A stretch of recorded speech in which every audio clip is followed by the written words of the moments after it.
The average Australian citizen, when they first hear of the idea that there could have been a conspiracy involved in Port Arthur, their initial reaction is probably to go, hang on a minute. But when you look into it, you really do begin to see that there's just all this weird things going on that the average Australian public has heard nothing about. And you think, why does the news media know not to investigate it? Because if they do investigate it, there are going to be too many uncomfortable questions. Everyone would love to know all these angles that you're revealing, but mainstream media will not touch it. 60 Minutes will not touch this. A Current Affair will not touch this. One of the things that people say about this case is that, you shouldn't ask questions because it'll upset the families of the victims. But isn't it better to actually know the truth?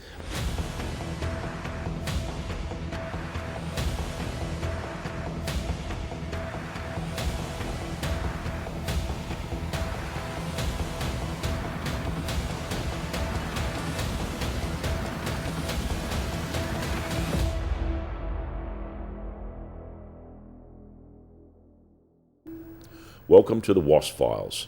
Some of this material may be distressing and viewer discretion is advised.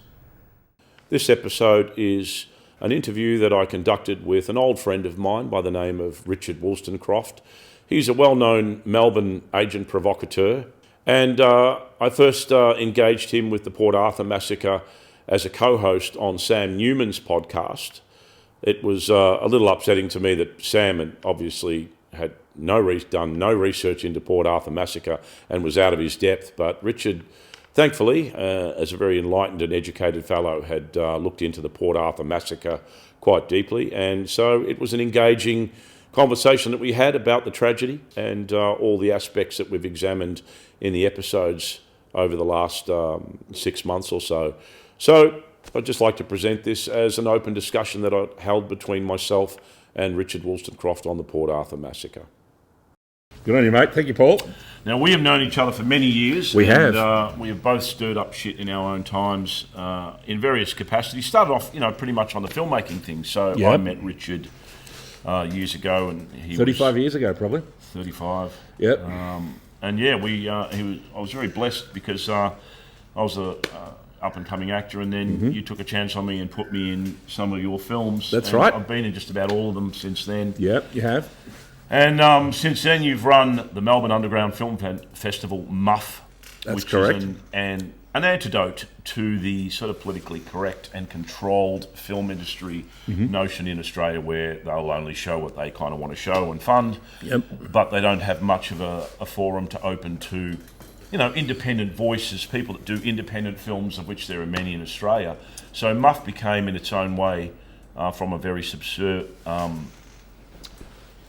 a subversive level, just a really great antidote to and avenue for artists to come forward. But, we started MUF in 2000. It's been running 25 years this year, and we just wanted to play a lot of the films that were not being played at the Melbourne International, the Sydney International Film Festival. And obviously it's there are many other festivals that have kind of been spawned out of it. I mean, Monster Fest kind of got spawned out of it to some extent, and also like the Sydney Underground Film Festival, because the director of that, Stefan Popescu, he visited MUF the year before, and then he started Sydney. So but we just wanted to play independent stuff. But one of the things we really did like to play is play kind of conspiracy related material. I mean, documentaries about 9/11, documentaries about JFK. We did a whole we played a whole sequence of films on basically anti-vax kind of did you show the film thinking. Vaxxed? We did because David Thrussell had tried to play it up in Castlemaine, because he lives up around that way, up around Dalesford, Castlemaine. He lives up around that way, and he tried to play it there, and he either had a little festival, and the screening was cancelled due to the fact that so many people from the vaccine industry or whatever had complained about it, and and they got that screening cancelled, and that pissed me off. And I thought, well, I can fucking do it, Well, look, what we're going to talk about today, of course, is Port Arthur. Yeah. Richard's been a great supporter of my endeavours over the last 9 years with the Wasp Files. Yep. But I felt, given your programs that you've got with the report from Tiger Mountain, yes, and general kind of influences amongst the social media scene, that this is a a topic that we both should talk about because... Well, I've been on the Sam Newman show now since Don Scott left at the end of 2023, and obviously we got you on that show to have a chat about it. And, it's just something that's, come up over the years. I mean, obviously, I can tell you a little bit about how I kind of came red-pilled about the whole Port Arthur thing. Is obviously when it happened, I pretty much believed a lot of what you were told in the media. That I saw it, I was probably around 26 when it happened. And I was like, wow, But then pretty soon after, because of David Thrussell, who's a major, we all don't like the term conspiracy theorist, but, it's a term that's sort of been applied. Which I don't use, which I'm now changing and calling the alternate narrative. Of course, the alternate narrative. And so many what you would call conspiracy theories have turned out to be true, and they're becoming true. Like there's obviously something dodgy going on with JFK. There was something obviously dodgy going on with the murder of RFK, the two Kennedy brothers in the 60s. And that whole term, conspiracy theory, was invented by the CIA to use as a kind of derogatory term to launch at people who essentially ask questions. Now, the whole idea of conspiracy theories has been around since Julius Caesar. I mean, long before Julius Caesar, because the pharaohs have been bumping each other, off since 5,000 years ago in various kind of political intrigues. So, the idea that people don't conspire, that people who are powerful don't get together and conspire is the biggest load of nonsense on the face of the earth. Mankind is a kind of conspiratorial animal. As I said, from Julius Caesar, the assassination of Julius Caesar is a classic example, of which there have been many histories at the time, but also the famous play by William Shakespeare. But, this conspiratorial aspect of humanity goes right back to the pharaohs, the ancient pharaohs of 5,000 years ago and probably before. So, powerful people, leaders of tribes, have long conspired with other leaders to, do all different kinds of things. And it's just not controversial that this is part of humanity. And if you ever read a history book, I mean, even recent history, if you look at, say, the rise of Nazi Germany, there are many conspiracies going on with Nazi Germany. Say around the fire, what's the name Reichstag of it? The Reichstag fire. There was a conspiracy. Which they blamed on the communists so they could justify it. There was a conspiracy in relation to how World War I ended. So conspiracies are everywhere, and they are an actual reality.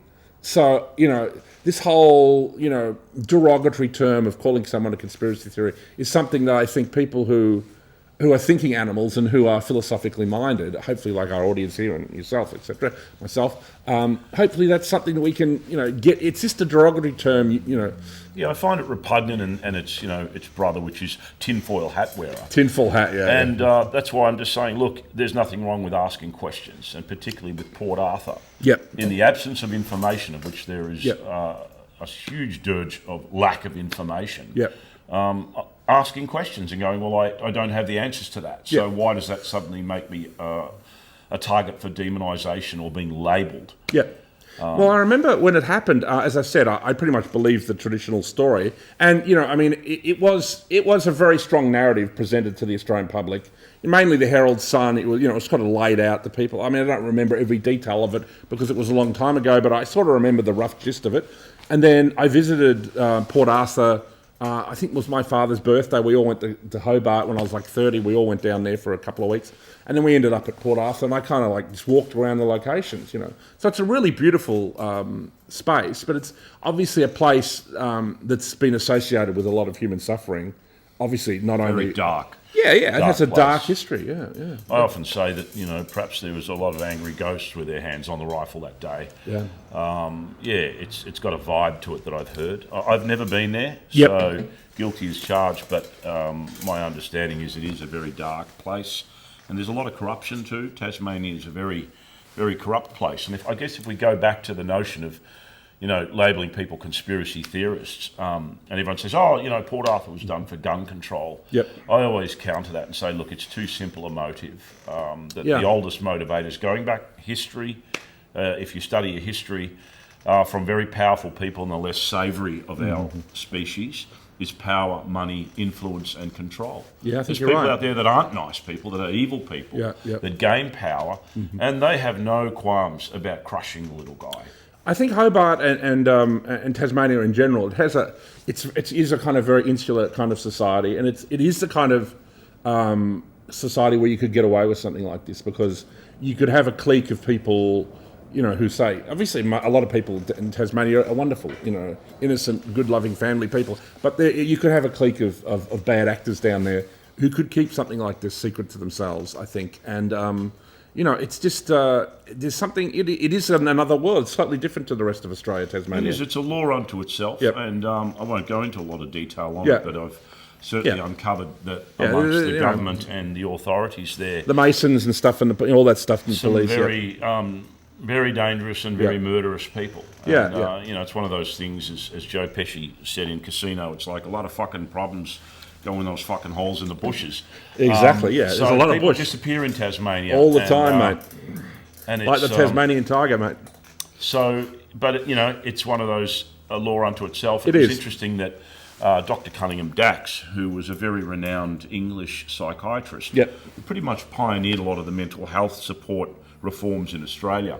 He moved to Tasmania in 1969, and he's at the Tavistock Institute in the UK, which was involved in a lot of that's one of social engineering and it's one of those groups like the Bilderberger Group, or you know what I mean. Yeah, they study the forms of Trilateral Commission, MK Ultra, these kind of things. So he moved down there in 1969 because Tasmania basically presented the perfect environment for him to continue his studies. It was very localised, small population. There was incest and violence. And, there you go. And he evaluated Martin Bryant, coincidentally when Martin was 16. So it doesn't surprise me, for example, that Martin Bryant, was probably picked out as a patsy.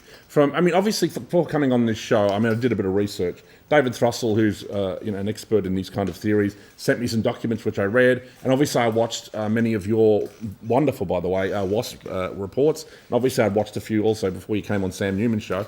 So there's, he is clearly earmarked as your classic kind of patsy character. In the sense he was somebody who was something of a loner, something of an odd duck, you know what I mean? And he stood out, he had a distinctive look. There were strange circumstances that surrounded his life in relation to him having money, so he had some means, so he could travel a bit and be a bit mysterious and stuff. And you could definitely see he would attract the attention of, say, intelligence agencies, and also the fact that he had a low IQ, in the sense he was probably easily manipulated. Is that he was somebody who you could come to and say, listen, he'd probably think he was a spy. Look, we are spies. He could say to him, and he'd say, we need your help, and he'd be like, feel important. You could see him participating or wanting to help. And he's somebody who, with probably not a very good father figure or something like that, you know what I mean, who would respond to authority, And so you could see how he could be roped into, participating in, the events at the Seascape. Because, from studying your documents, there seems to be obviously two major events that were happening that day. There was the events at the Port Arthur Historical Site, the PAHS, and then there's the events at Seascape. And Bryant himself comes out of the Seascape at the end, so he was there. So that's undeniable, right? So he was there. So, to produce an alternative narrative, which is what you're doing here on the show, you have to sort of explain to some extent how is he there and why is he shooting at police, or you know what I mean. So that's sort of about because the Wasp Files was about just literally exploring for educational and historical purposes the tragedy and the crime. And so I was looking, we all know very much the mainstream narrative. Everyone knows that. But I kept getting the question, well, if it wasn't Martin Bryant, who was it? Yeah. So I felt that it was important to have the latest two episodes, which were in two parts, an exploration of the possible alternative narrative of what would happen if Martin Bryant was set up as a patsy to take part, to be involved, but not to take the fall for the greater crime that occurred at Port Arthur Historic Site. The thing that fascinated me was the whole Isle of the Dead thing, that there was a ferry. And because in a sense, this made more sense, that that a shooter would go out on a ferry where you've got the people trapped on like a small little archipelago or a small little island, and then there's no escape for them unless they're going to try and swim for their lives.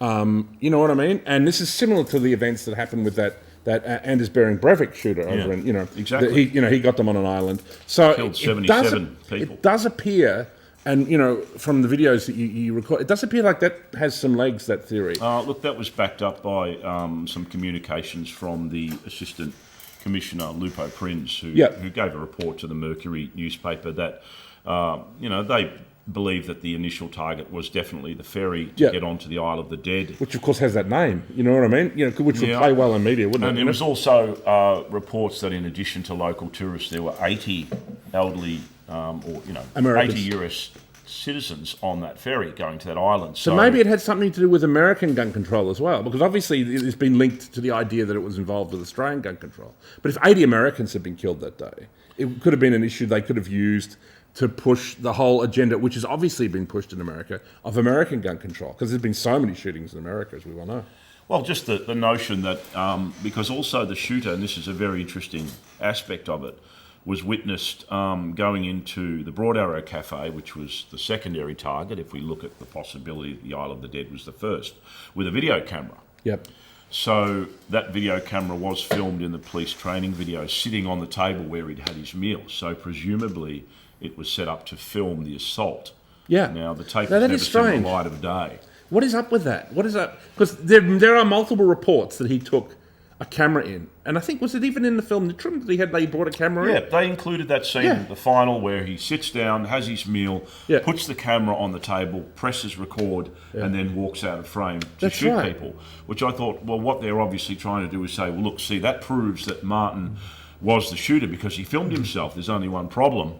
That tape has never seen the light of day or court. Well, so where is the tape and what's on it? For example, if the authorities wished to put to bed conspiracy theories and there existed a tape of actual Martin Bryant, I mean, they wouldn't need to show him shooting. They could make him firing around. There'd probably be at least some aspect of that footage where you saw his face. You know what I mean? And that's all they would need show to put it to bed to some extent. You know what I mean? And it's why is that not the case? What is on that tape? Where is that tape? And of course, if he had gotten on the ferry and there'd been US citizens, imagine filming their trauma if he'd set fire to the ferry with the petrol and the firelighters and then started massacring them if they jumped into the freezing waters and were drowning. That footage would be horrendous. It is have global ramifications. It is a terrible tragedy. As I said, I mean, from reading all the details and the amount of people shot, I mean, the one that really struck me was the woman and her two daughters that were killed. I mean, whoever Nanette did Mikak this, and Alana and Madeline. Whoever did this was a cold-blooded psychopath, just willing to murder. I don't know how they're like a 4 and 8 year old. 6 and 3. 6 and 3 year old. Chased one of them around the tree. Because obviously he was choosing his victims, and when you know what I mean, because obviously there were people he probably didn't decide to shoot. I mean, but he was somebody quite happy to murder children, and I don't know. I mean, it just seems unusual from what you know of Martin. That seems I don't think Brian wouldn't have done that. If somebody who has that ability to kill men, women, and young children, 35 of them, and then when Martin Bryant, who was playing the role of Jamie at Seascape during the siege later on, now he's that's on interesting the phone. too. What's that about? Well, when the second half of the tragedy took place, the crime, the initial supposed location for the murders was the Seascape cottage, which was a little bed and breakfast. Yeah, that's right. And the owners were an elderly couple, the Martins, David and Sally Martin, who supposedly Martin had a grudge against. Yes. So the notion was that he'd gone there in the morning and murdered them. Yeah. And then set their cottage up as a location for a siege with additional firearms and so on. Made his way down to Port Arthur, and then made his way back to Seascape, where the siege took place into the night. Got a shootout and siege took out, But during that time, he was on the phone to a police negotiator, Terry McCarthy, who I've spoken to at great length. Yep. And he was calling himself Jamie, wasn't identifying himself. So he wasn't calling himself by... Now, it was Martin's voice? Has that been... It was Martin. So it was Martin. So according to his girlfriend, he was playing a character, like he was involved in an operation. He wasn't saying it's Martin Bryant. The interesting notion is that at one point he's talking to Terry and he says, what's going on down at Port Arthur? And Terry says, a lot of people were shot. And Martin's response is literally a question, they weren't killed. Yeah. Now, this is an odd thing if to say to someone who would know that they'd gone down and killed that many people. Yeah. The conversation that Terry himself said to me, it was a strange conversation. It was literally like he was reading from a script. He was sort of saying, how are you going, Jamie? Pretty good, like I'm on a Hawaiian holiday. Hawaiian holiday, I don't know what you mean by that. I don't know myself really either. Yeah, and there was some other... this odd, Was there another person involved called Rick? Yeah, Jamie was talking about that he was in the cottage with somebody called Rick. Yeah. And that he knew Rick's wife. And what was quite interesting was that he said that Rick's wife was high up. And Terry said, what do you mean? And he said, above your job, like in intelligence. See, this could be his handler. This could be his handler. Well, it's just interesting that he mentioned that there was someone involved in intelligence. Yeah.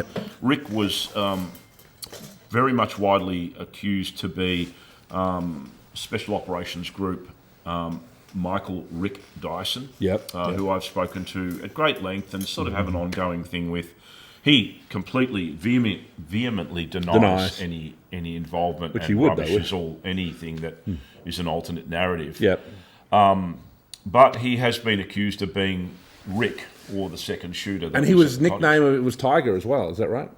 Yes, I've got... and because Bryant apparently feared somebody. Like, he didn't really have many what you call enemies, but there was someone he feared by the name of Tiger, because that's one of the things that handlers do if they're from intelligence, is they get something on you, maybe a gun you might own that you're not supposed to own. They almost blackmail you. I'm not saying in an Epstein way, but like in a sense, like you've done something criminal and they have that over you. So you, in a sense, you fear them, and that's how they lure you into a plan. Like, look, we've got you on a guns charge, right, and you might get a year in jail.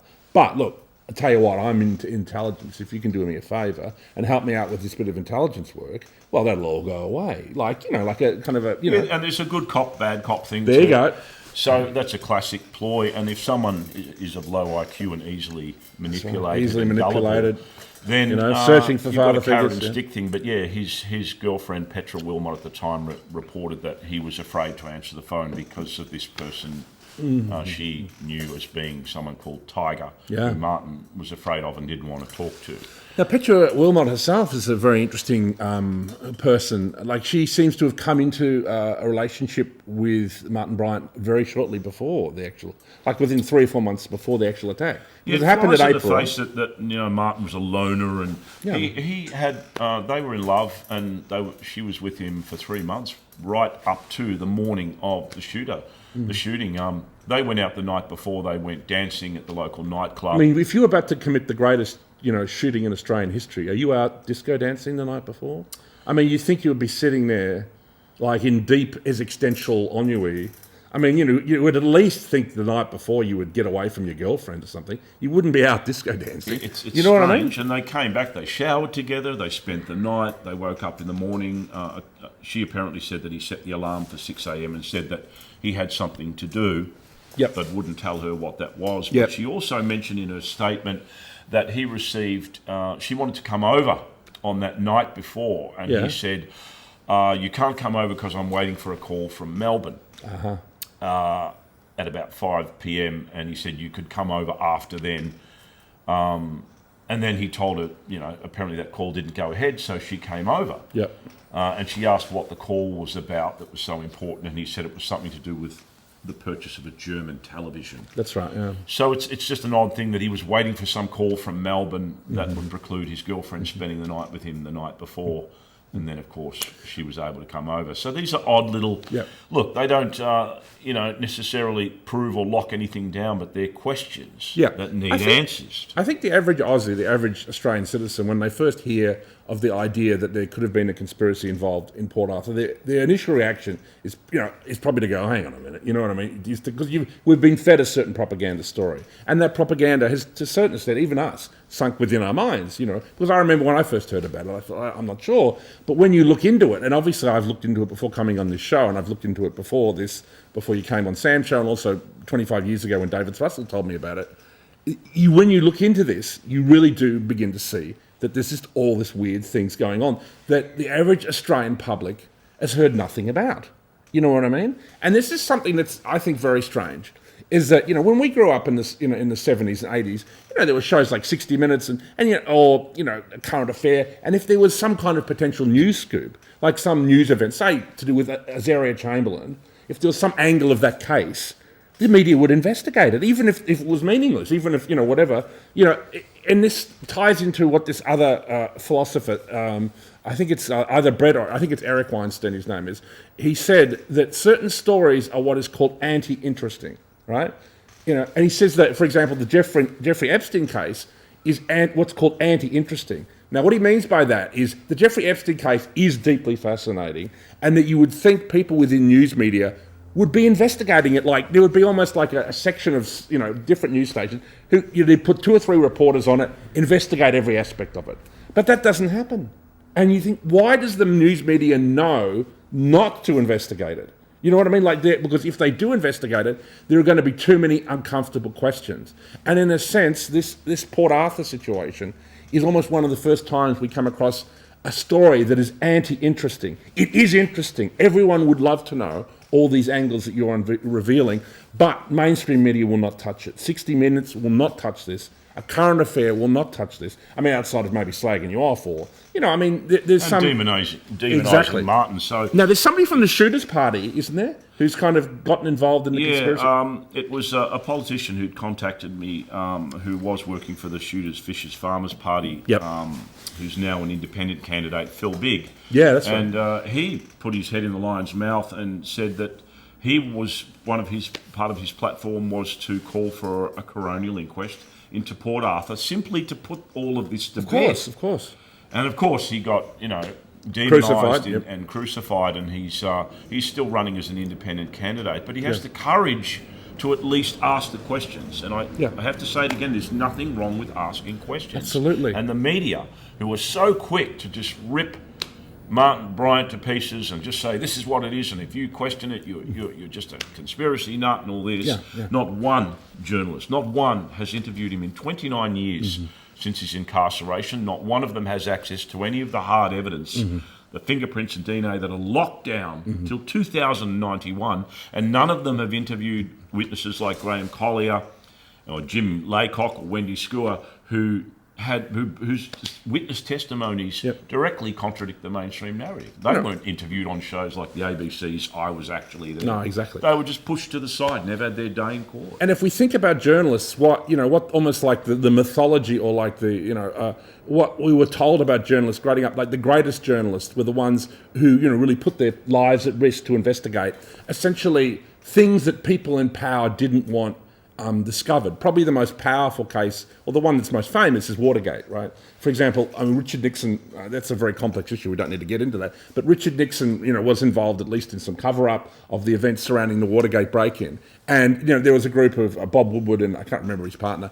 but Bob Woodward and his friend, investigated this. And they were almost a template for great investigative journalists, because they investigated and it was clear that the Nixon White House did not want this revealed. And they're kind of revered, for over 50 years now. But it's like something has changed. You know what I mean? Why, changed. Why are there no, local Australian journalists who are like Woodward and whoever his name is, it's a shame I can't remember his name, but, investigating all these events that are mysterious, of which Port Arthur is one of the most mysterious, and of which you are clearly bringing to light evidence that anybody, a producer on 60 Minutes will go, you know what, there's something here. There's actually something here. I'm getting comments on the Wasp Files, people saying, this guy is the most, thorough investigative journalist. And I'm like, I'm not a journalist. I'm just digging deep. You are, mate. And it isn't just what I've read online. I've 2 of my good friends are direct survivors from Port Arthur. One took a bullet in the throat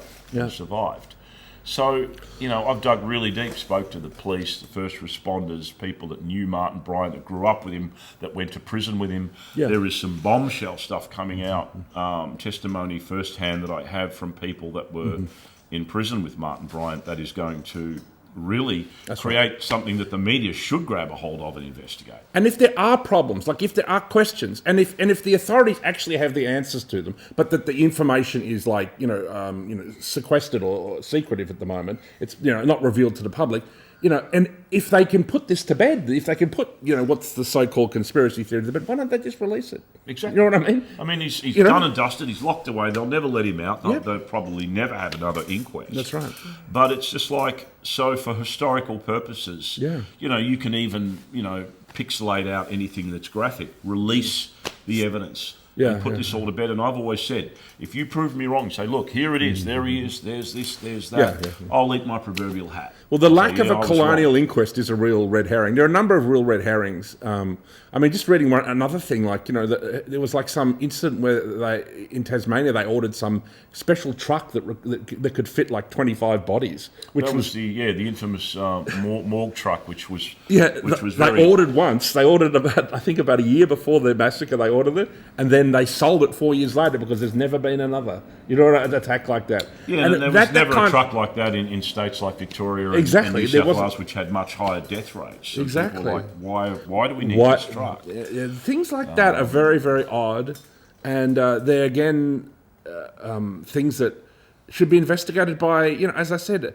it always surprises me that these things are not on Channel 9, Channel 7, the ABC, even Four Corners. I mean, Four Corners is a different kind of show than what it was, but as I said, in the 70s and 80s, Four Corners wasn't a bad show, and that they would sometimes, even now, they occasionally do a good show where they investigate something, and but again, it's this label of conspiracy theorist that's thrown at people, tinfoil hat, and it's just used as a dismissive, like it basically means don't ask questions of people in authority, and I think fuck that. I just think philosophically, if we want to talk about why there's this, control of the information that seems to be in lockstep with the government, that they don't want any kind of questioning or just a fair and balanced examination from both sides. Why has it changed? Why are we suddenly not trusting our media anymore? Exactly, and you've got to look at the whole geopolitical world picture of the last, say 30 years that Port Arthur kind of exists within. It's not the only event around which, say, since the fall of the Berlin Wall, around which, people have a lot of questions. Obviously, there's 9/11, you know what I mean, which, again, if we don't want to go down that rabbit hole, but if you look into that, I mean, just the whole Building 7 thing, that one building that was not hit by a plane that collapsed in free time, that itself is incredibly weird and mysterious, and again, falls under this title of anti-interesting, because you would think mainstream media would want to find out why Building 7 fell down. Anyway, I'm not going to go into that. But then there's other events. I mean, there's a whole slew of them, really. But the Mandalay hotel shooting in Las Vegas was deeply mysterious. There was footage, because it was meant to be one lone shooter up with like about 100 guns. Oh, now he got 100 guns up to a 5-star resort window. But I've seen footage of that, and there were 2 or 3 guns going off at the same time. Yeah. It's like one, and you can hear them. They're in different spots. Someone's below the hotel filming up because they're aiming at this music festival. There were clearly more than one gun going off at the same time, and that was rumoured to have happened at the Seascape, that there was more than one gun firing. Is that correct? Yeah, definitely. The police initially, multiple reports were of multiple shooters, that rounds were coming from different locations. And, that was once again pretty much shut down fairly quickly. But the reports are there. These are in police gazettes and witness statements by police. And I think it was hoped, I think, by the architects of this event, the alternative narrative, that Bryant would die either in the fire, or maybe even if the shooting had gone ahead on the Isle of the Dead, that maybe he would have been killed at the Seascape and transported to the Isle of the Dead. And so then it's like a fait accompli. Well, there's the shooter, there's the gun. There he is. Yeah, he's a weird kid. He's dead now. And then this also, and I have to bring this up slightly, it also reminds me of the shooter of Donald Trump, the person who shot at Donald Trump.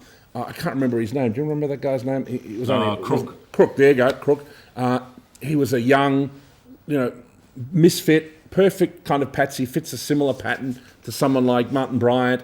And it's been, I think, has it been a year since the shooting? We know nothing about that kid. You know what I mean? They're criticising the fact that there hasn't been this release of information from the FBI. That you're going, look, we really need to find out why this guy had offshore accounts. Who he was, what the motivation was, and there's he appears to be silence about the information that's outrageous. Because how do you get someone to do that? I mean, anybody with a right-thinking mind would realise if you're going to go on top of a roof and aim a gun at Donald Trump, you're going to die. Like, you're not coming down off the roof, even if you're successful in your goal. So what was he told, or, how was he convinced, or, this whole thing, I mean, I don't know, maybe he was prepared to lose his life in this attempt, but again, maybe there was more than one shooter there in the assassination of Donald Trump, but anyway. And yeah, it's if you think of even like Lee Harvey Oswald, who was a lot more intelligent, but he was set up as the classic patsy as well, with Russian affiliations and so on, and he's silenced before he has the chance to talk. He's shot by Jack Ruby. So of course, Martin Bryant was meant to die in that fire, and or on the Isle of the Dead, and of course, him not dying creates a problem, and then then. That's why he is so locked down. I tried to see Martin Bryant in prison. I wrote a letter with a self-addressed envelope saying, I'd like to meet you and get approval, because he has to give approval for visitation. And my letter was seized as a risk to prison security. He didn't even get to see it. And I've heard that that's very common. They just will not allow... His mother had a hard time getting to visit him. Incredible. Because she'd be told, he doesn't want to see you. And she's like, I don't buy that. They keep him... controlled. No, the mother. No one can get to him. No one can talk to him. The mother has long maintained his innocence. Is that correct? Because I remember seeing an article where she said, I don't think he did it. She spoke out on a current affair. And she said that. I remember that current affair. And she said that there was evidence that she felt suggested that he didn't do it. Which of course Charles Woolley sort of went, how can you say that? But John Avery, who was Martin's defence lawyer at the time, who was anything but a defence lawyer. He went to Carleen Bryant and said, you need to go to the prison and convince Martin to change his plea to guilty from not guilty, which he'd held for 5 months. And my evidence is that he was, I've got incredible evidence, which I'm now following up on that. He was tortured over that 5 months, and I mean tortured, to deliberately extract a confession. So she went to the prison with John Avery and said, unless you change your plea, you'll never see me or your sister Lindy again. As a result, Martin changed his plea, case closed, no need for a trial. Enforced interrogation techniques on somebody who is, of a low IQ, it's not unusual to expect that they might essentially just take the easy way out, which is to say, well, what is it you want me to do? Because I don't want to be tortured anymore. I don't want to be put in isolation. I want to see my mother. I want to see, anyone else I am allowed to see. So you could see how somebody with essentially, a lower IQ could be, forced to admit to things that they were not involved in. He had the IQ of an equivalent 11-year-old child. So, and he held a not guilty plea staunchly for 5 months.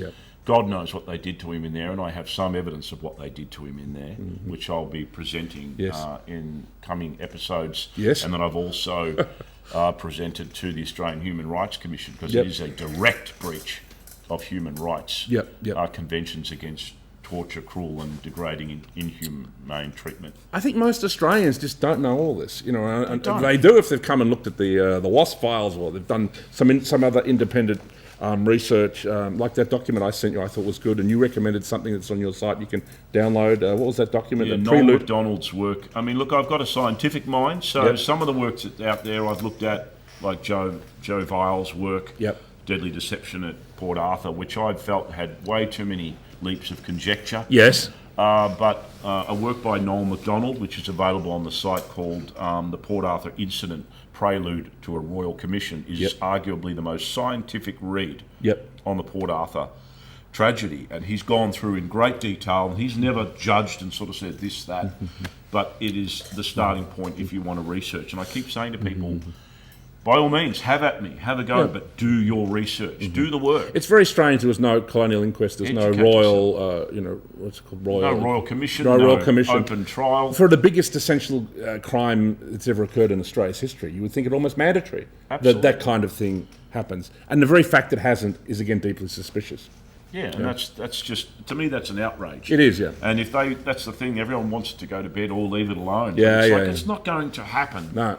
Because there are hundreds of thousands of Australians that don't buy the mainstream story. That's right. They simply want answers. I think people are waking up, mate, and I mean, where do you see this kind of going in the future? I mean, can you tell us a little bit about what you're working on with some Wasp Files in the future, or maybe any other things that's going on? Yeah, look, the initial intention was to make my own dramatised feature film. And incidentally, I had approached Justin Kurzel, the director of Nitram. What did he say? And Stan at the time, this was years ago, and said, look, I want to do a film about Port Arthur, and they're like, not interested. And then they went and made Nitram, which is fine. They can steal the idea, that's fine. But I felt that it was cinema's way of brushing Port Arthur under a rug. Yep. And I felt the film was, a bit underwhelming. Yeah, I saw that film. It was interesting. It was very heavy and gravitas. It didn't really show the actual events. No, so it was like everything up to the events. And it was totally inaccurate. It didn't present Petra Wilmot as his girlfriend. No, she wasn't even in it, was she? No. So it did have my that film strange will be an relationship antidote to that. with the Tattersall's woman, which again is a strange occurrence, where he was sort of in a sort of friendship with an elderly woman who left him a lot of money because she was one of the Tattersall's beneficiaries. Yeah. So that part of it is again a strange backstory to the whole Martin Bryant. The whole thing's weird. It is strange. So I do want to do the film that I will eventually do. It'll be along the lines of the JFK film that Oliver Stone made, where you have a central character taking people down the journey and exploring both aspects, and going, well, you've got this, but then there's this. What's amazing to me from watching the audience make their own mind up. From watching the Wasp Files, that Netflix doesn't get involved. You have so much great material already that you've shot, and all Netflix will probably need to do is get you down to Port Arthur with a security team, probably, and get you with Netflix. You'll probably be protected, and they get you down there and get you to do some stuff there, introduction and that. And you would, these documentaries, these true crime documentaries on Netflix, they rate through the roof. I don't know. You've seen the one on Ted Bundy. You've seen the one on Jeffrey Dahmer. These things go absolutely. They are the highest rating things. And to be honest, that's the best part of Netflix. I do have Netflix. Is that they have really wonderful. Joe Berlinger is often a guy who produces them. He should contact you. They do great true crime, and then they often do great fictionalization stories that like the one about Dahmer or the one about Bundy, or So it's amazing that this hasn't been done in relation to the Port Arthur case, because it is the biggest true crime story in the history of Australia. Well, it will be if I have my way in it. Is there any way you think people can go ahead? Sorry. The other thing I'm going to do is, in essence, because everything's been scattered, trying to get all this information over 9 years. Yeah. A lot of it's been scrubbed. Yep. I want to create the resource library with everything from photographs to all the information, some of which I've got that has never been released. Yes. And that will be the repository, and I'll pass the baton to others to Yep. continue. And it's all about giving people the chance to educate themselves and do the research. Have you ever had any bites from mainstream industry? That maybe they want to investigate it, or they've always kind of been standoffish? Not a jot. See, that itself is even stranger than, I guess what the things we talk about. Why the hell is Australian media not interested in investigating this? Well, it was interesting that just when the Wasp Files gained significant amount of traction, Yep. and I'm not about a popularity thing or social influence, that's right. I couldn't give a damn about that. It's just that it gained this huge momentum, and suddenly there was this flurry of media release of information where it was particularly vitriolic towards, Fat Martin, who's so obese he needs 3 mattresses to sleep on. And then they came out with this new information that suggested the motive, which wasn't new at all. No. It was just a regurgitation of some of the psych reports and so on. But there was this flurry to just kind of answer some of the issues that I'd raised in the Wasp Files, and it just came out of nowhere and then sort of disappeared again. And I thought that was very interesting. So, that and sort of said that I've ruffled feathers, I think. You're working a little bit with Tim Penhalierick. Can you talk about that at all, or save that for another show? No, absolutely. Tim, who's a wonderful man and a very, very switched-on fellow and a great researcher. Top bloke. Is working with me on... In addition to doing the Wasp Files, which is an examination of the event, I'm starting to investigate some of the judicial procedures, which were not exactly followed with due diligence. Exactly. And also, particularly, some of the breaches of human rights in regards to, the treatment Martin Bryant, no matter guilty or innocent, or not, the heinousness of the crime, everyone's entitled to, rights under human law. So we're basically creating a bit of a legal and civil and very proper inquiry into all of these things to say we need answers as to what's happened with the lack of the coronial inquest, etc. That is a weak spot for them, because in a sense they have to be able to explain why they won't answer certain questions, or why they won't release certain information, or why they won't even, for example, bring about a colonial inquest today. There's nothing stopping you can an have inquest going inquest. into it. Events can have multiple inquests. Exactly. But it's more that they may... There's very strong indications they didn't follow through properly. No.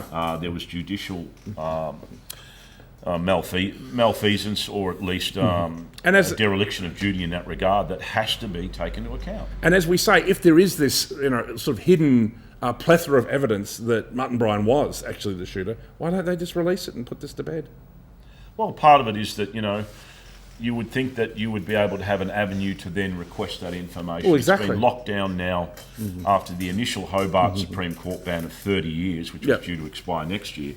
For an additional 75 years, Chief Police Commissioner's eyes only under Tahoe, which is the Tasmanian Archives Heritage Office. Yeah. So the information is locked away. Sounds as mysterious as the Jeffrey Epstein files. It's like something they're never going to let us have, no matter what we do. There's also John Howard, who also put a repression order on the report that Hefferman had tabled in Parliament regarding the 28 high-level pedophiles, some of which apparently were ex-Prime Ministers. One ex-Prime Minister, 90-year suppression order on their identities. I know. And you're going... I know. And then they have Paul Keating's daughters hanging out with Jeffrey Epstein. And you go, which is clearly... And you go, that's on record, you know what I mean? So there you go. There's video of her coming out with Why Epstein. Is she hanging out with Jeffrey Epstein? Paul Keating's daughter, young daughter. Why? I mean, look, this is supposed to be the lucky country. We're supposed to have transparency and accountability by our government. Bullshit.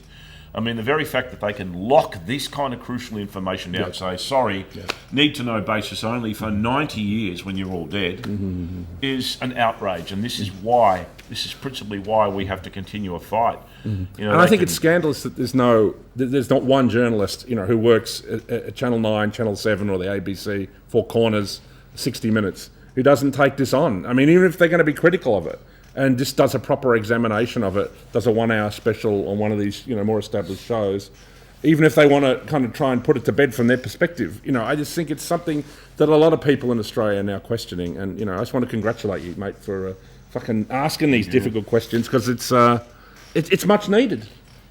Yeah, look, my plan is wake everyone up. It's I'm not an activist. I'm not out there. It's just I want people to just open their eyes a bit. And I was always brought up to question and say, hang on, you're telling me that, but what about this? There's nothing wrong with that. And the rest of Australians need to do that. They've got to get off and stop worrying about the latest iPhone and and just understand that our country is no longer the lucky country. We're in trouble here. Absolutely, and it's like no narrative, is that strong. Like if a narrative is that strong, it should be able to withstand questioning. You know what I mean? No matter what it is, Absolutely. Whether it be 9/11, whether it be the COVID thing, the vaccine thing, even climate change. There's the whole thing with climate change. You can't ask questions. It's like, hang on a minute. That's literally the scientific method, is to ask questions. And that's how they know about science, is because somebody went, hang on a minute, the Earth is maybe, this, that, and the other, or, Newton asked about gravity or whatever. You know what I mean? This literally is the scientific method of asking questions.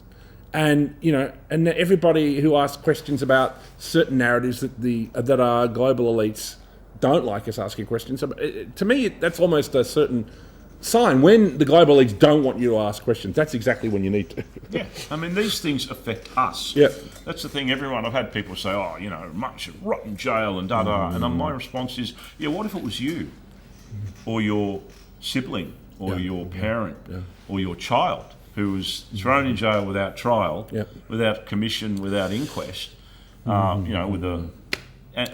potentially tortured? Would you still be going, bury him alive, or would you be crying to the heavens for justice? Absolutely. One of the things that people say about this case is that, you shouldn't ask questions because it'll upset the families of the victims. But, I don't doubt that these asking questions in relation to it might have that effect, but isn't it better to actually know the truth? I mean, if people's families were actually killed, not by Martin Bryant, but by some strange conspiracy, wouldn't they, they would prefer to know the truth, you would think. They do. I mean, people like Stephen Howard, who's a friend of mine, they were adamant in their calls for a coronial inquest, and he was like, I was there, I wanted an inquest, and I was denied that. Same with Wendy Scour and Graham Collier.